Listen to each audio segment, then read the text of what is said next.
Mina damer och herrar, välkomna till Filmspel 5 minuter från ikonelectron.co.uk.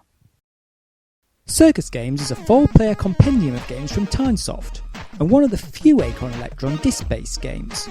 There are 4 events included, and you can practice these, or indulge in an international competition against your friends. First up is Tiger Training, in which you must learn the art of whipping the tiger to steer it into the obstacles around the circus ring. This is probably the toughest of the events. The tiger doesn't seem to oblige unless you're very lucky. Next comes the Trapeze. You'll need accurate timing here to take a leap of faith, perform a number of somersaults, and clutch a corresponding trapeze on the right. Then we have Tightrope. In this you must balance and perform a number of cartwheels and flips, both on foot and on the compulsory unicycle. Finally, you'll get to hone your balancing skills yet further on the trick horse riding. All the events look great, yet for some reason it's just impossible to get excited about Circus Games. 1 or 2 goes at each event and you've seen all it has to offer. Apart from impressing the judging panels, there's nothing much more to do.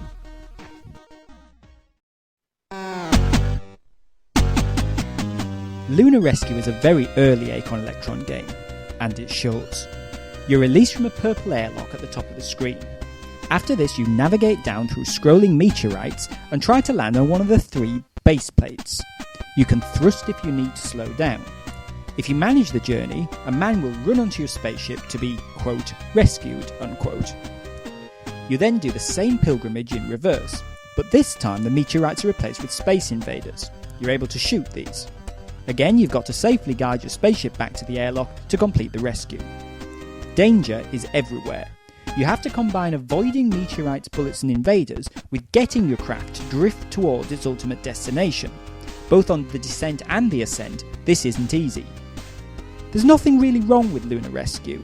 It's not very demanding of either the Electron or the person playing it.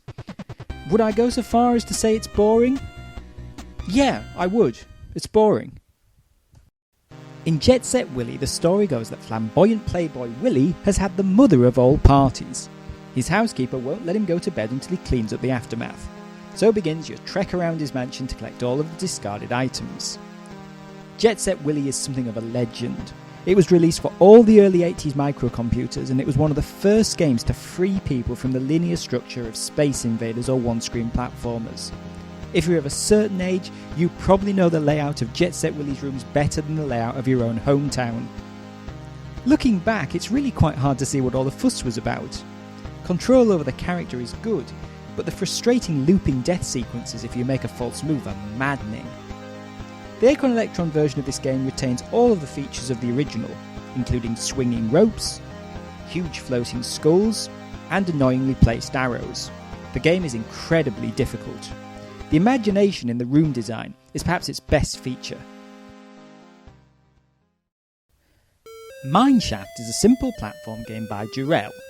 In it you need to collect 5 lumps of coal on each screen. You then proceed to the magic door. Whilst that's a familiar format, Mineshaft does it much better than its contemporaries. The first thing you notice is how smoothly everything is animated in the game. The screens are also laid out in an inherently logical order.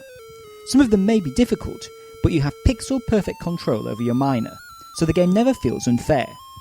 There are also a few colour changes, which illustrate screens such as the icebox.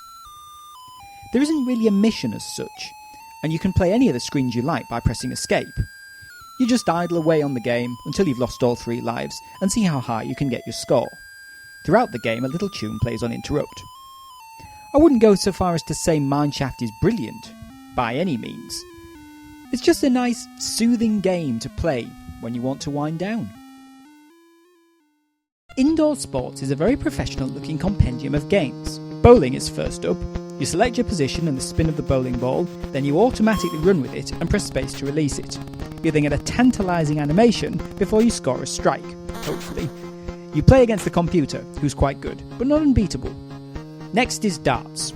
You play 501 and you take your place on the oche, again selecting a position and the power of the dart. When you throw, you get an animation effect. I can't make my mind up if I like this or not. As you can see, it's not strictly necessary. Table tennis is a little easier as these games go. Again, the animation effects and graphics are excellent. You simply move and keep the ping pong ball in play. Try to angle the shot so it doesn't bounce on your opponent's table before he misses it.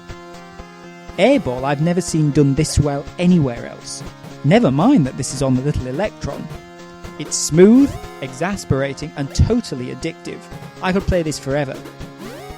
Indoor sports came with quite a hefty price tag back in the day, but it was worth every penny